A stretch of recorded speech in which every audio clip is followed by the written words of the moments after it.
Put a little cartoon up. We were just discussing before the service. For those who come early, you get a little extra treat sometimes. And we're talking about that. So welcome. This is the Saturday service. Here's the little theme music.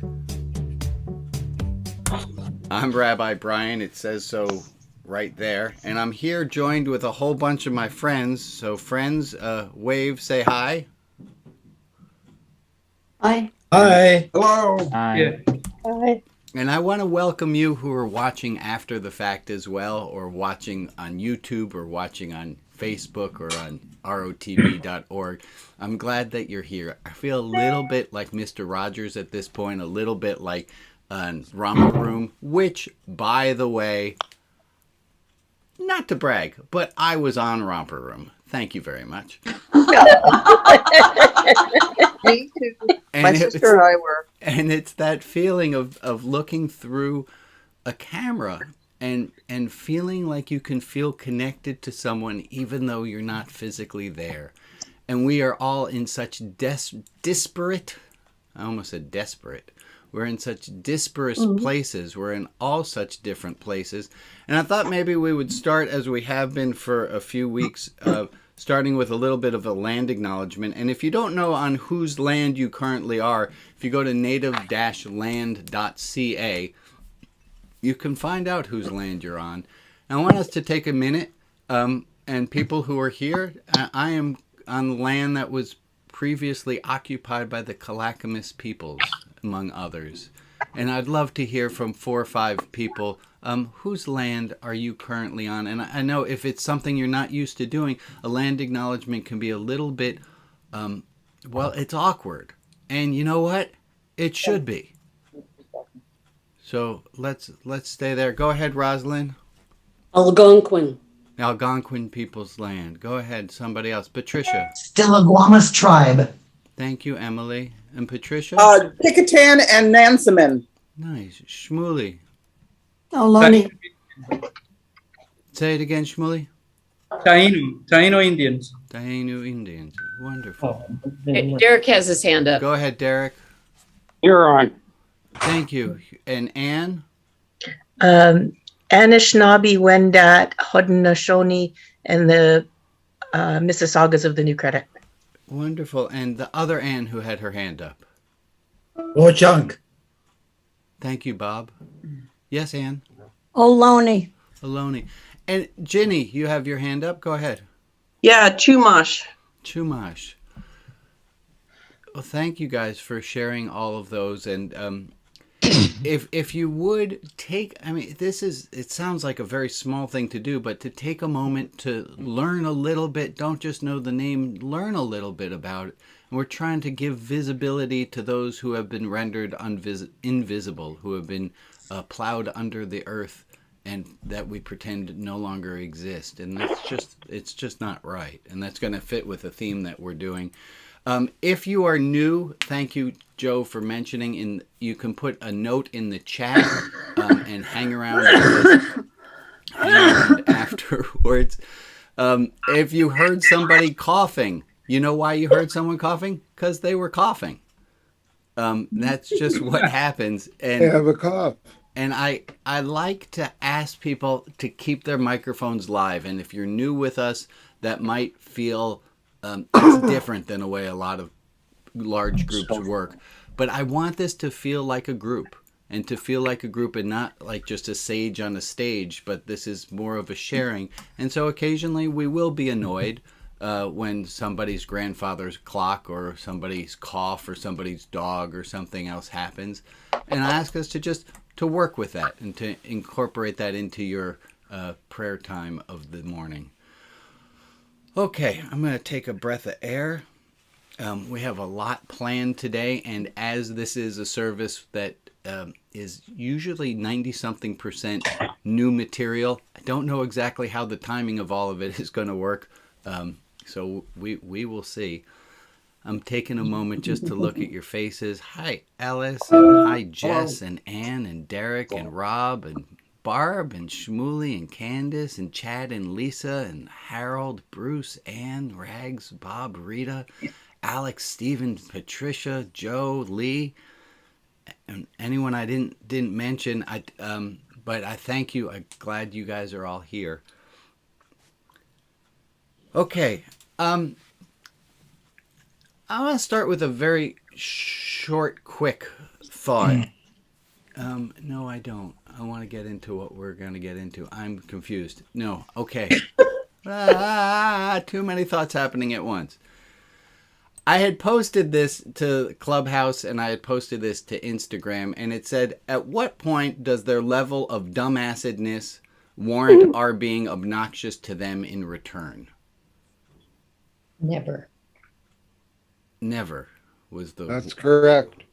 At what point does their level of dumbassedness warrant our being obnoxious to them in return? So we have SodaStream bottles. I don't know if any of you enjoy it, where you can make your own fizzy water. We really love doing the fizzy water. And it says right on the bottle, not for dishwasher, or do not put in dishwasher, or not dishwasher safe. It says something very clearly like that. And so when I go to undo the dishwasher and I find that bottle in the dishwasher again.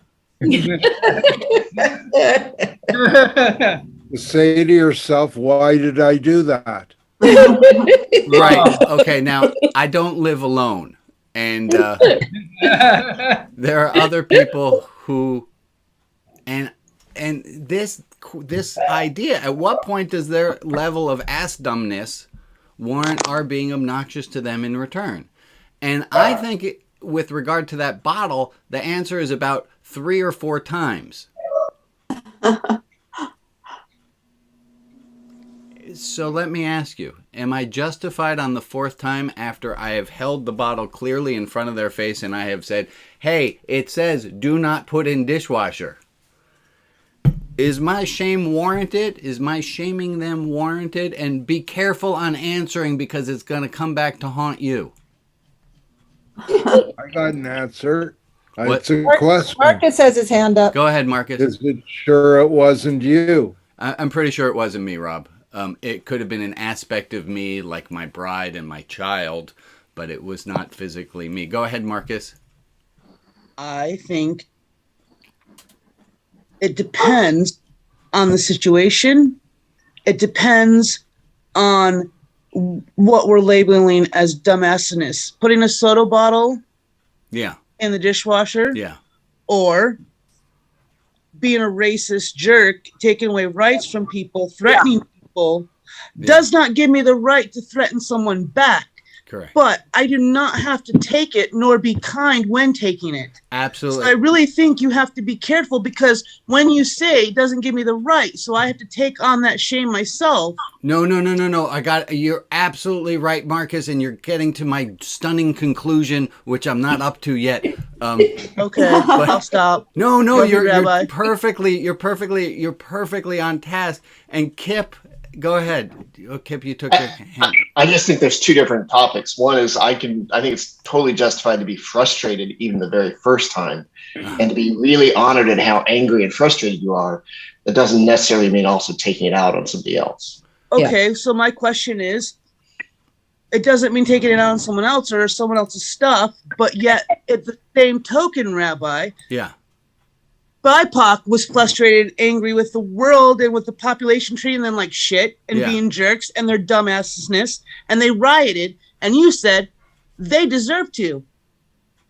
But when I brought up people, my existence Yeah. making other people uncomfortable, and when can I be a jerk, you said never. Okay, so Think about that. You can't have both. I think you're absolutely right. I've done a lot of thinking since we've talked, Marcus, so I'm coming to a stunning new conclusion here. So, I don't know stunning, but here's a quote from Marianne Williamson, which I think nails it, and let's see if this doesn't help. Marianne Williamson said, "Hate has talked so loudly so long. Greed has talked so loudly for so long. Liars have talked so loudly for so long. Love has got to stop whispering." Oh, I love it. That's very good. Shmuley's got his hand up. Wait, hold. Okay, go ahead, Shmuley. And that is why I was going to add, I mean, you can be frustrated and angry, but it depends on the way that you say things. Correct. I mean, you can chew somebody up and point fingers and all that. But then again, you can say, listen, this thing angers me, and explain why and whatever, say it nicely. You can do both. Thank you, Shmuley, and thank you, Marcus, and thank you for everyone to engage in that question. I think the answer is yes, we should be frustrated by their dumbassery, but we can do it in a loving and loud, loving way. We do not need to be walked upon. And Marcus, I would like to make a public apology to you for my previous stance on this issue. So yes, I think we do need to be loud and loving in return. So thank you all. Okay, I'm gonna take these slides down. A little moment of review. Last week we had a thought, and I don't know if you have thoughts about these two things that I'm going to say, but to bring them, and I would love to hear from people whose voices we haven't yet heard. One, last week we had this idea that we have feelings, and that all sentient beings have feelings, and that we as human beings, we have feelings. But as human beings, we have feelings, and then we have feelings about our feelings. And that it is possible, I didn't say easy, but it is possible to be having a bad day and being okay with having a bad day. That was one of the summary points we had from last week, that it's okay to be okay with not being okay. And I have it right here in my office on the wall. It says it right there, just in case. That's how you know it's true. Hold on, it's going to come into focus. Please come into focus. There it is. It's okay not to be okay. It's okay to not be okay. We can be having a hard day. Put that back up on my wall. We can be having a hard day.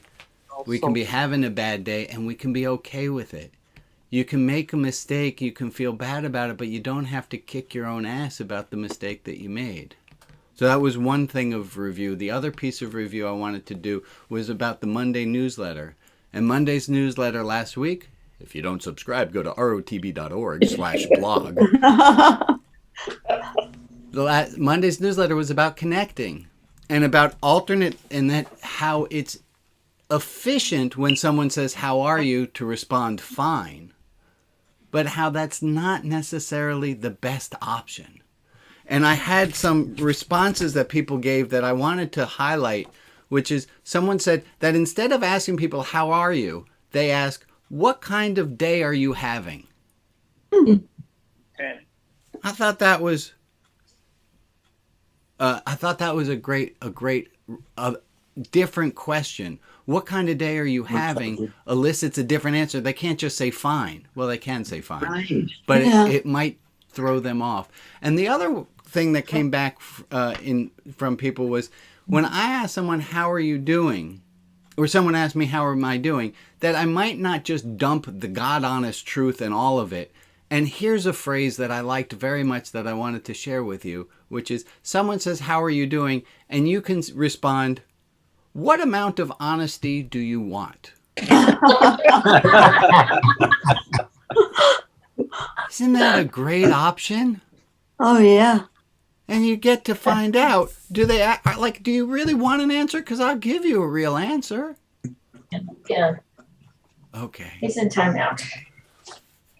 I'm going to ask somebody emailed me this great idea called I Am. Could you put your hand up or tell me, was that your idea? I don't know who's emailed. That was Eileen. Eileen, could you please unmute yourself and tell us what is I Am? I Am.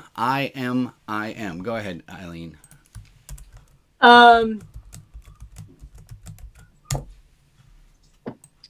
Intentions, memorials, intercessions, minutes. So we had been trying to figure out what to do with our 1 minute where Joe reads a list of things, and Eileen came up with a great name, and we're trying it out, of intercessions, memorial, I forgot what the next I was. Intentions, minute. It is the minute for So we'll see how we feel about that. And Joe, do you have the list for the IM? I do have the I am list. Okay. Would you share with us, please?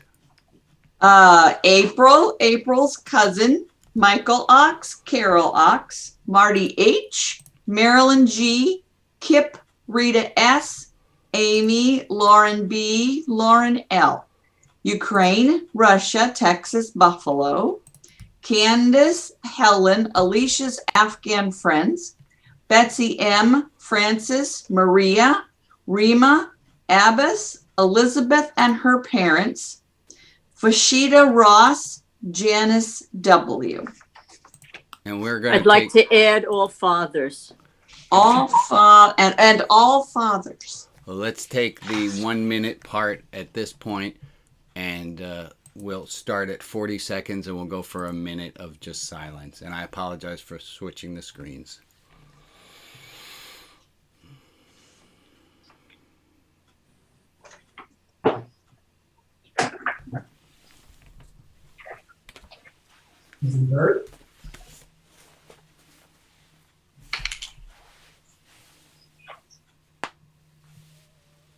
Getting into too much trouble, buddy.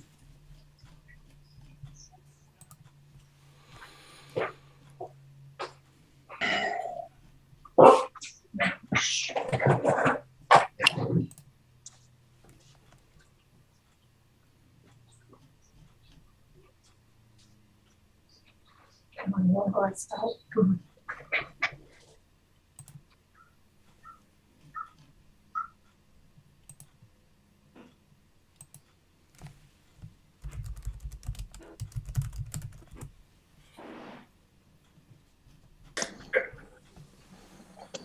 And that gives us a minute. So thank you guys for doing that. We're going to do something.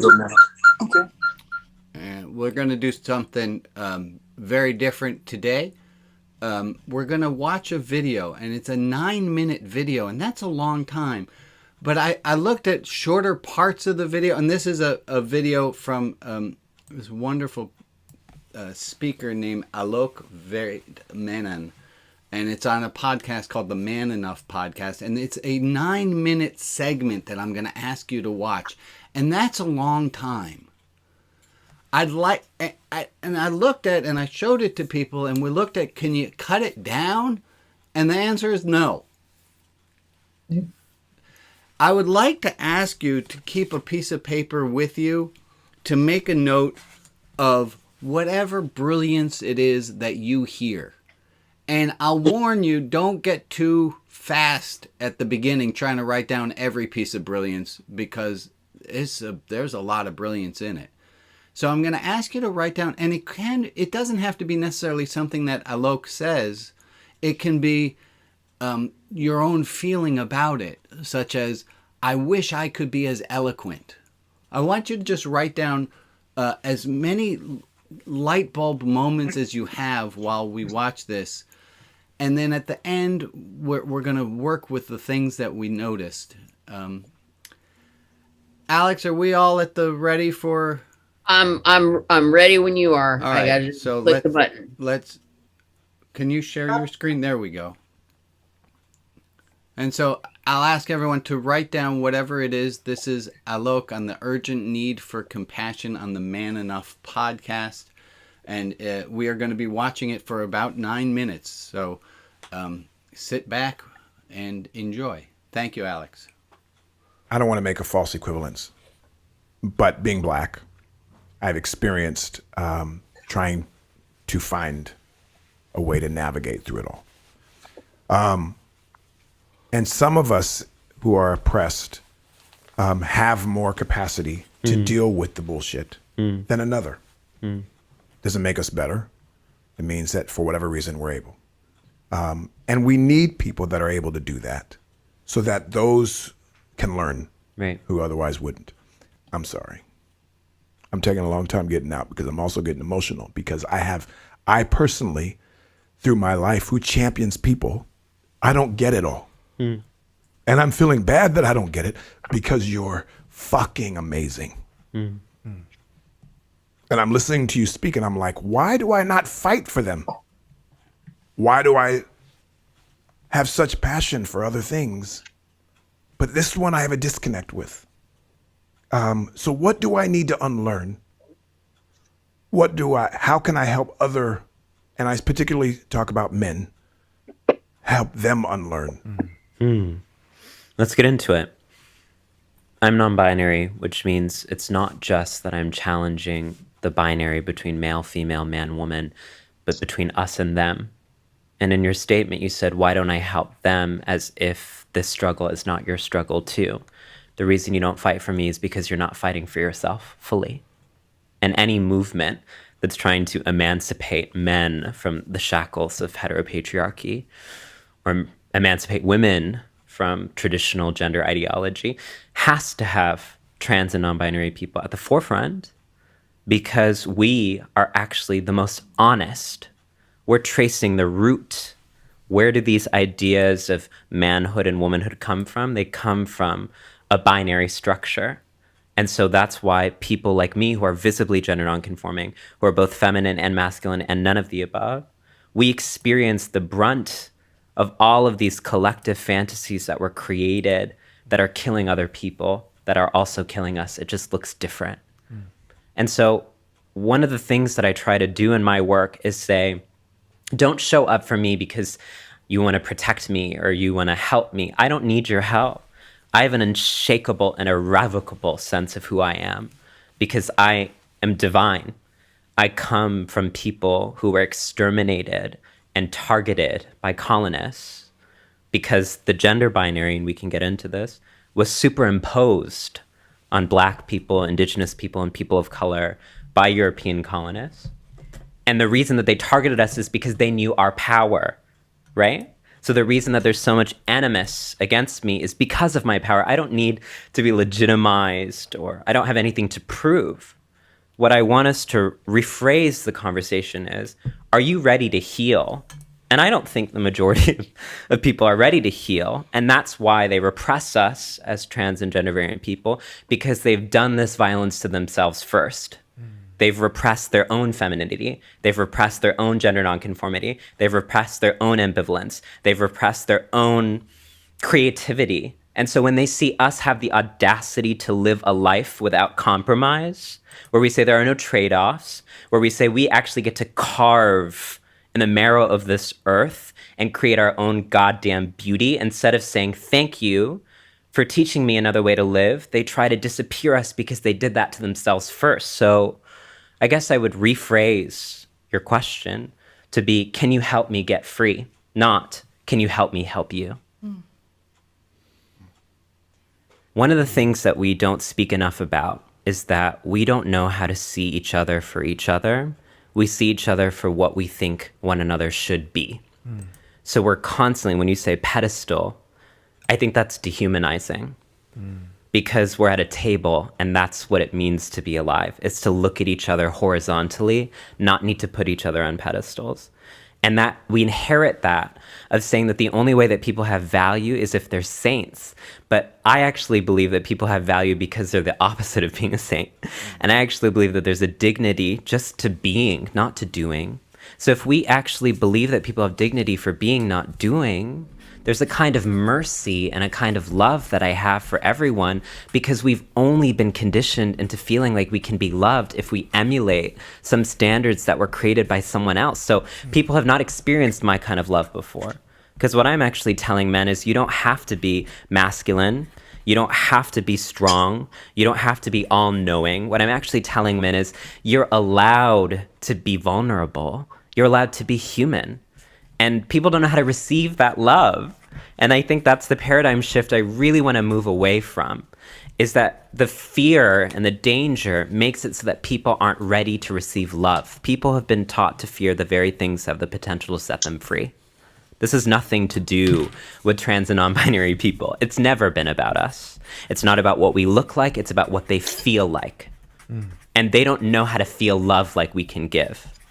And that's why marginalized communities are persecuted. It's not because of what we look like, what we're saying, our identities, our pronouns, our nomenclatures, our language, our scholarship. It's because of the presence of love that people feel like they can't actually inherit on this earth. And so the reason that there's so much violence that men are siphoning onto us is because they don't love themselves. And so they see our self-love, right? They see, I have men come up to me in New York City and say, I used to wear my mom's dresses when I was younger. And then I'll say, what happened? And they can't even articulate that. And that's where our starting ground is. You don't even have the language to articulate a wound. So you don't even know that you're hurting and that you're bleeding. And what we as trans and gender nonconforming people said is that there's a wound here, and I'm going to commit my life to actually realigning my spiritual core such that I never have to compromise myself for other people's love. And I'm going to prioritize and choose me in a world that makes me have to contour myself into someone else's fiction. And so what I tell men is this is not about accepting trans and gender nonconforming people. This is about accepting yourself. And if you do that work first, everything I'm going to say makes sense. But if you don't do that work, everything that I say is going to be inherited as an attack from a zero-sum ideology that makes you think that if other people thrive, you must somehow lose something. That's what's happening with misogyny in this country right now. I really try to bring history into the conversation because one of the things that is really important to name is people like me are honestly delegitimized and discredited by every institution of media in this country because this kind of knowledge, they'd rather put us on a drag show and laugh at us than actually listen to us, right? We're more acceptable when we're entertaining you, not when we're educating you. So I actually want to remind people that I'm a scholar and I have certifications in everything that I study. So in the early 20th century, when women were making the claim for the right to vote, what did men do? They created postcards that actually had women dressed up as men and men dressed up as women. And they said, if women get the right to vote, we're going to be feminized and we're going to lose power. And it's going to be women who are making us do what we've done to women, take care of the kids and stay at home. Women were basically just saying, we want the right to vote. And men heard that as, I'm losing power. And then here we are 100 years later. Trans and gender nonconforming people are saying, hey, everyone, I want to be able to exist. I want to be able to walk outside without being spat on. I want to be able to live and not fear dying. I want to be able to wear what I'm wearing and not be called brave. I want to be able to actually have people regard my humanity, not some one-dimensional trope that they're getting from these racist and transphobic algorithms. And people are saying, that's a threat. Darling, the threat is a system that has made you mistake your latent disassociation as a personality. That's the threat. I mean, are we running a cult? Alex, Because like I will. Let's stop the thing there and let's take a moment. Let's take a moment to be that. That's a lot that went on. I know I wrote down more cards than I thought I was going to. So if you wrote down some thoughts, if you have a thought right now of like, what is the most important thing that you just heard, or where are you right now in reaction to having heard this? And we're going to break into small groups. Alex, I'm going to throw the hosting towards you while I talk about it. Okay, so Alex, you're a host. Let's do groups of 5 people, and we're going to do 8 minutes in a group, which is longer than we normally do, but from having spoken with people, it seems like we need a little bit of extra time on this topic. If you're on audio only, if you're on a phone, you will be automatically sent into a group. I would love for the person whose name starts the closest to the top of the alphabet to either to moderate the group or to say to the person, if your name's Alice and you don't want to do it, you say, Bob, you're next in the alphabet. Would you be the person to moderate our group? But I would like in the group of 5 for the person closest to the top of the alphabet to have the choice to either moderate or to bring it to the next person, and see if you can't figure out who will moderate the group.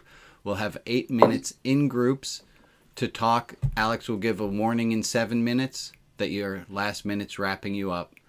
And to discuss what is the most salient point. What is the thing you're going to most take with you from this video from Alok? And it's Alok Alok, it rhymes with joke. That's how I have to keep to remind myself of it, so that we get their name properly. Alex, are our rooms open? Are we ready for... We're ready. All I got to do is click the button. Click the button, my friend, and off everyone goes to rooms.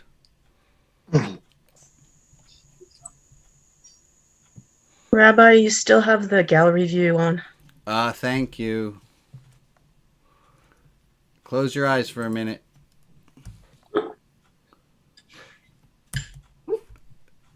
There we go.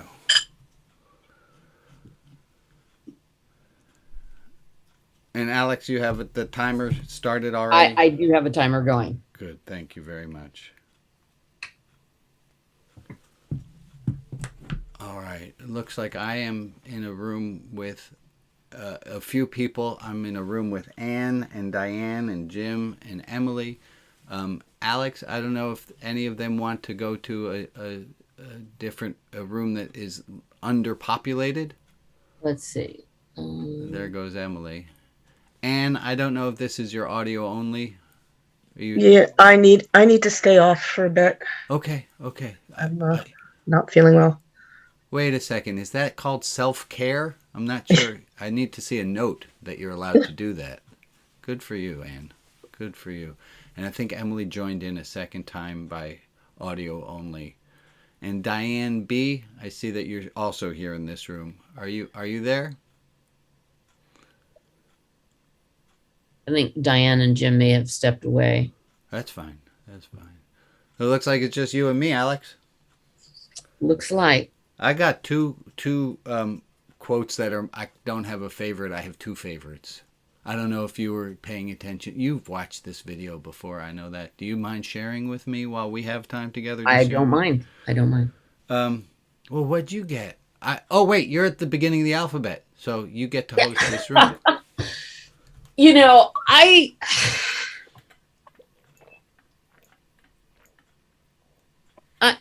find all of this stuff for me is very familiar because my ex-wife was transgendered, and she was male to female, and so a lot of these issues that Alok brings up are very familiar to me. I was very interested in how well they were able to articulate them, right, and share them. Yeah. The part to me that really stands out is the bit about people's objections to transgenderism being rooted in their own, in their own inability to articulate, personal wounds, right? Yeah. And I think that very much parallels my own experiences. That you found people did the same. That I found that people would attack me or attack my partner or attack our relationship based on their own insecurities, rather than actually anything that we were doing that truly was offensive or obnoxious or right. I want to hear more, but I know that Ray just joined, and I don't want Ray to be completely lost. Ray, you've watched this video, the Alok video. Yes. Okay, yes. So that's what we're talking about, and Alex is talking about her own Thank you. experience with it. So say more, Alex. So you're just at the ball game. You're just at the theater. You're not doing anything, and people are finding you offensive. Yes, and one of the things that it really affected our partnership in that there were a lot of things that, I'm using air quotes here, that normal heterosexual couples get to do in public. Yeah. That we learned were not necessarily a good idea, right? And they were very, very innocuous things like holding hands. Right. When we would go to the store or the movies or a restaurant or whatever, if we were just sitting there, usually people wouldn't bother us. But there were times when if we held hands, one time we had somebody throwing a beer bottle at us and shouting bad things when we were on the pier in Santa Barbara, walking along the seaside holding hands. And so for us, that meant that unless we knew we were in air Safe. quote queer friendly spaces, a lot of times we didn't hold hands. And it even affected the relationship that I have now with Scott, because when we first started dating, he would hold my hand and I would just instinctively pull my hand away. Right. Not because I didn't want to hold his hand. It was that I was so used to the simple act of holding your partner's hand being turned into a political statement or an activism statement that I didn't do it. And we actually had to talk about it. And then I realized, oh yeah, I can do it. And I realized how invisible I was when I could exercise heterosexual privilege. Yeah. Thank you, Alex. Thank you. I have two quotes that I wanted to share. And then I also, Ray, I know you've seen the video, so we'd love to hear your comments. I also have one from Shirley on Facebook, who said, I saw this a few days ago, beautiful, informed, educated speaker. I love this perspective. And I also want to just say hi to my neighbor, Natasha, who said hi. Here are the two quotes that I wrote down. One was, people have dignity for being, not for being amazing. When they're talking, because the other moderator had said at some point, I'm putting you on a pedestal. And Alok was like, no, pedestals don't work. People are amazing just for being, just for existing, not for doing. And that rings so true to the ministry that I run in my heart, of that you don't have to do anything to be amazing. You're just amazing for being. And actually, I think a lot of the problems in the world come from people not feeling seen. And so for not feeling seen, we wind up doing things and producing and acquiring and to get seen for all the wrong reasons. And the other one was, I thought this knocked my socks off. People have been conditioned to fear the thing that sets them free. Whoa! People have been conditioned to fear the thing that sets them free. I've seen that in my work with people. People are conditioned to fear the thing that will set them free. They feel like they're a moth and that flame will kill them, but they're not a moth and the flame will actually set them free. Ray, not a lot of time, but I do want to get your voice in. You're on mute, though, so it makes it harder. There we go. It was interesting to watch that and to see it from someone who wasn't angry about it. I didn't get the fact that he was so much anger. There was some anger there, some heat, but he was really just stating it as he saw it. As Ray, I have to jump in and say you're on the wrong pronouns there. It's Alok is a they them. Is them. Sorry about that. Go ahead, keep going. What you're saying is totally on point. As well, how they had been treated and how we look at that. Some of it was a little uncomfortable because he was. They were so in my face, and so when I looked at that from my own fear and my own perspective of that, I was uncomfortable, and I realized that I am also that way,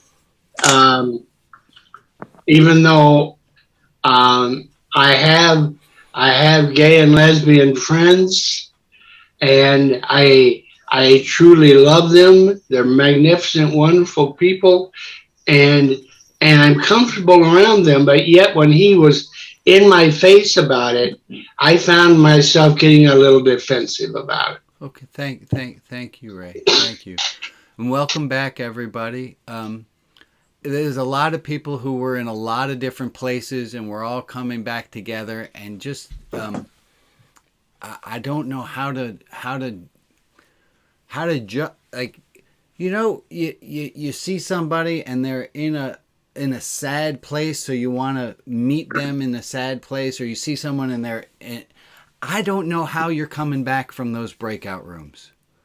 So, and different people are coming back in really different ways. So I wanted us to be sensitive that the experience that you had in your room might not be the same experience that the other people who are coming back are having.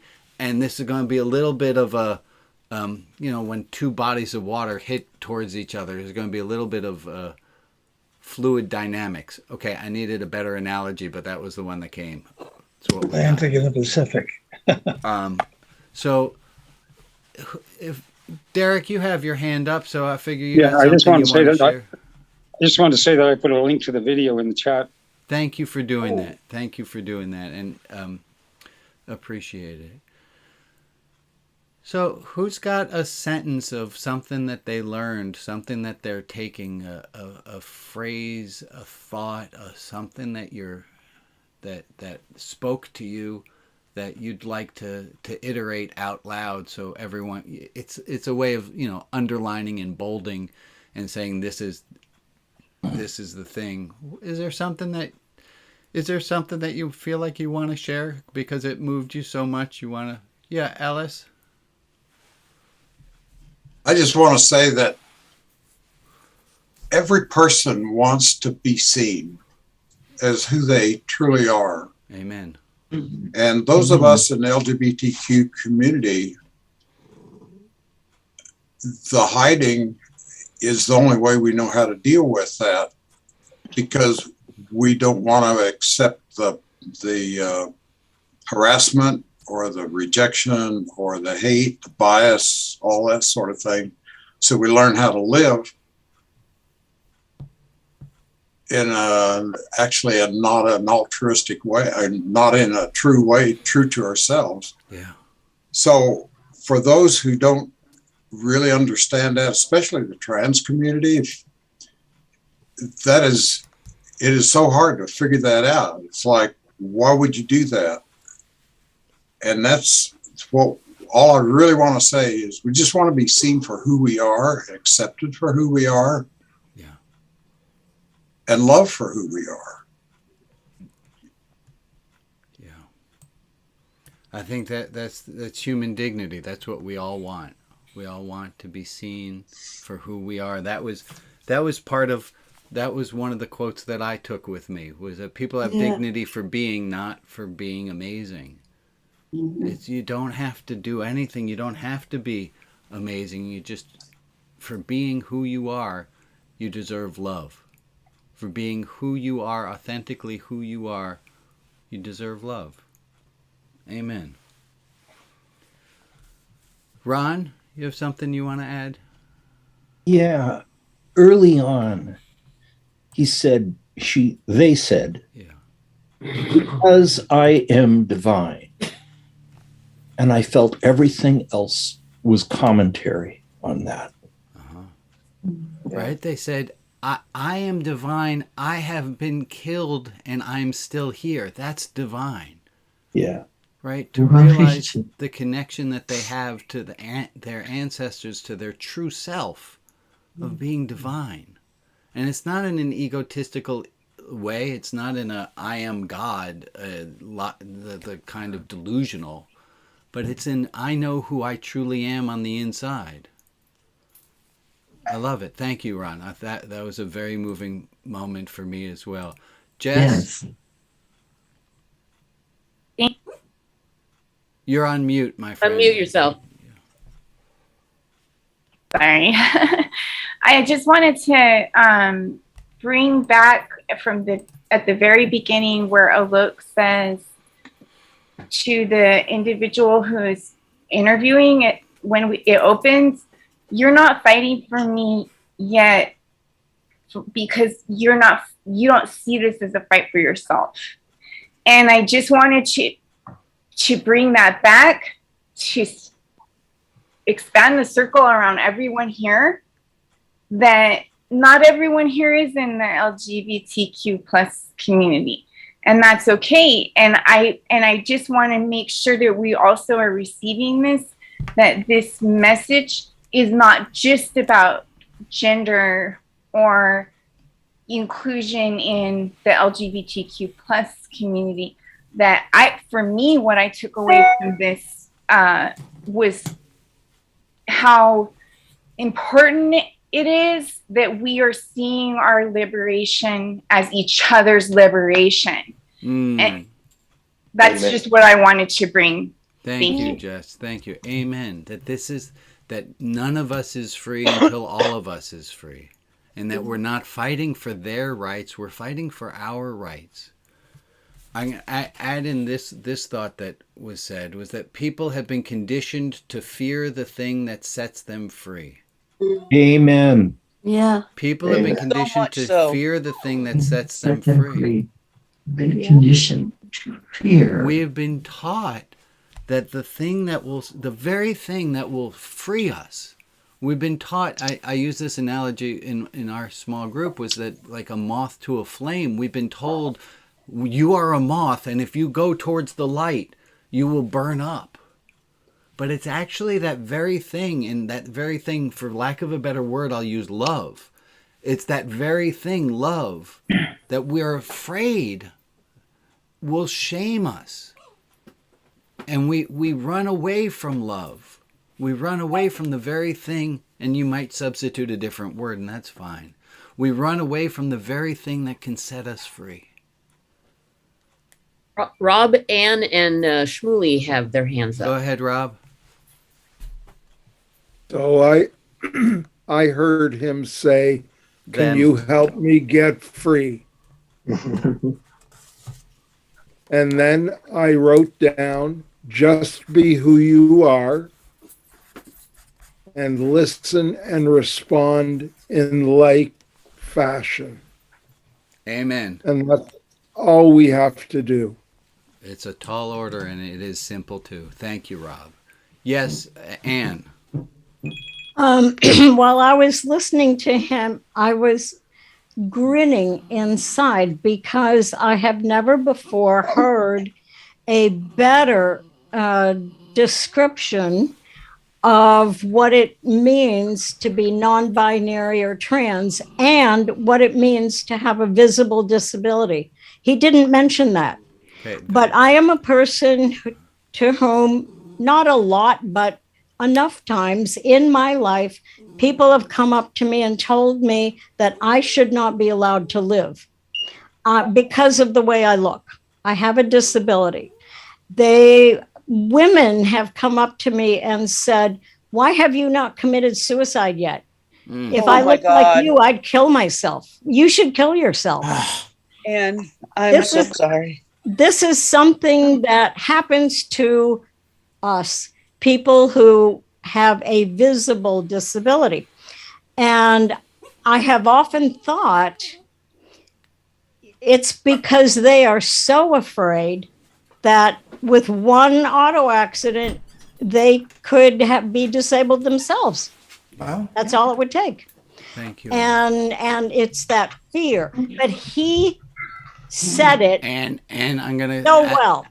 Right, and folks, it is hard. It is alok goes by they them, and it takes our brains a little while. A little while, and we need to.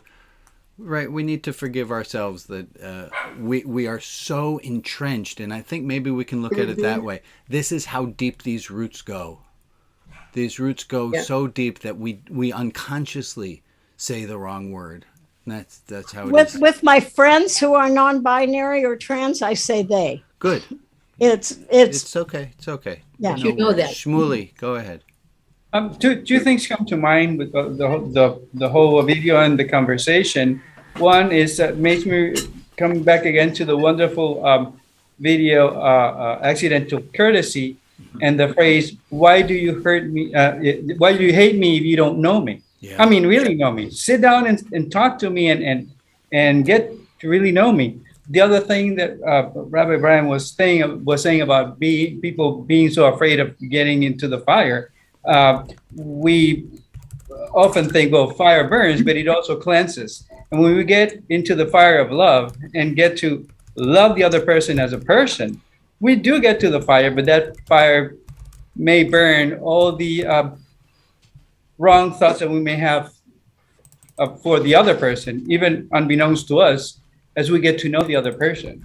Thank you, Shmuley. And Shmuley, you made mention of this movie. It's called Accidental Courtesy, Daryl Davis, Race and America. If you've not seen this movie, I highly recommend it. Highly recommend it. I learned, so the way that I was able to go when we did we were on a march in Salem, and I walked up to a man who was, I had a choice of walking up to the man who was saying we're all going to hell, or walking up to the man who was the neo-Nazi, and it was like, which one do I confront? I'm like, this is the choice of the lesser of two evils. So I went to the preacher who was spitting at us for this movie, Accidental Courtesy. I highly recommend. It will help us all to love. Okay, let me change the question a little bit. Because of what you have just experienced, you will now blank. Because I just saw Alok speak, because I just heard all of those words, I am going to blank. And I'm going to ask people who have not yet spoken, and it's hard because it's like the engine's not... if you've already spoken, the engine's already revved up and you're already at the ready. But I'd love to hear from some other people. Because of what I just heard, I'm going to now blank. I'm going to repeat the question one more time till I see somebody who wants to volunteer, but it's okay. I can move on. Is that something moved you to want to say something? Go ahead, Jenny, and then Al. Thank you both for taking me up on that. I'm conflicted here in a way. Because I want to share this, right? So that's what I want to do. I want to share it and spread their message. The person I really want to share it with, I fear, and this is my fear, I fear will get defensive.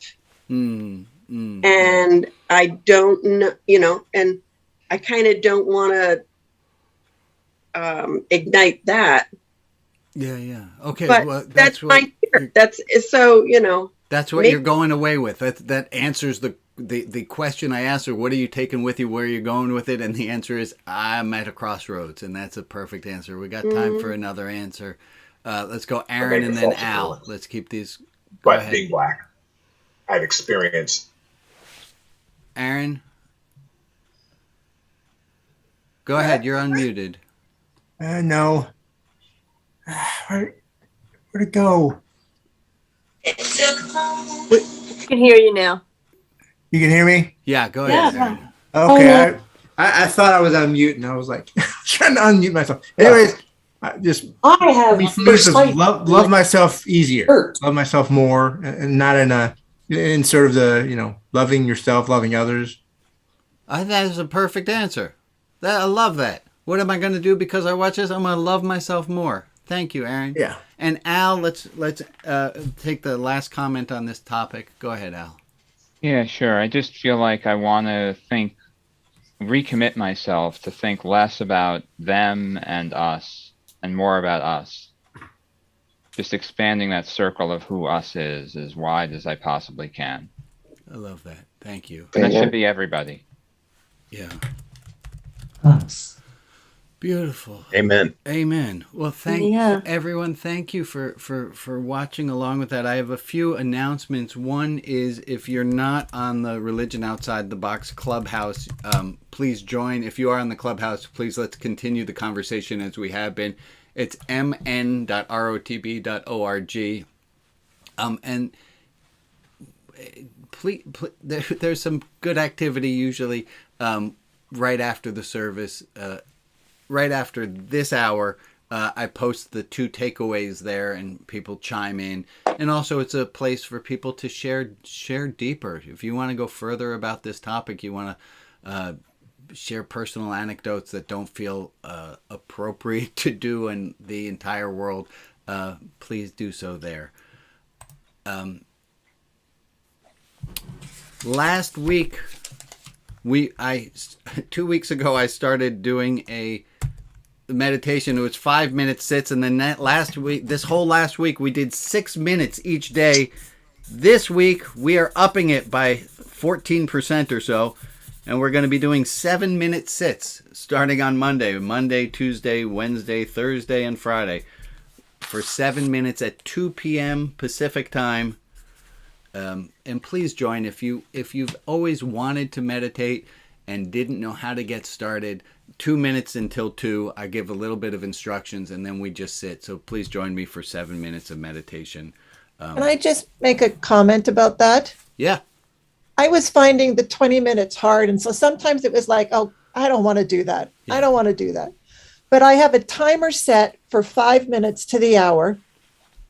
And it goes off and I'm like, eh. And then I'm like, it's 6 minutes. Right.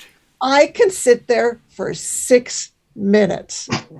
and so I love it. I love starting with that and then sort of working up. Thank you. And I do know some of the hardcore people are doing it on repeat. So they did the 6 they did the 6 minutes and then they just watched it again and again. There's nothing real magic about me doing it with you, but there is something really nice about having a community and knowing that there are other people out there in virtual land with their struggling to meditate too. Thank you, Maria, for saying. This one says this. This is a question. Is what you are getting and what you are giving feel about equitable? So with regard to religion outside the box, please, if you have more to give to keep up with what you are getting, to please do so. You can do so by donating, and donating's not just by money, but also by time. If you got some more time than you have money, send me an email. There are some tasks I'd love to get some help to do, or just even sharing with your friends. Say, hey, cool rabbi, check them out. If you're a donor at more than the $18 a month level, you already have received, and if you, Jenny, I just saw you held yours up in the camera. You received a copy of Rabbi Brian's Reluctant Revelation. It is a it's plot spoiler. Well, no, I don't want to give away the plot, but it's a really good little read.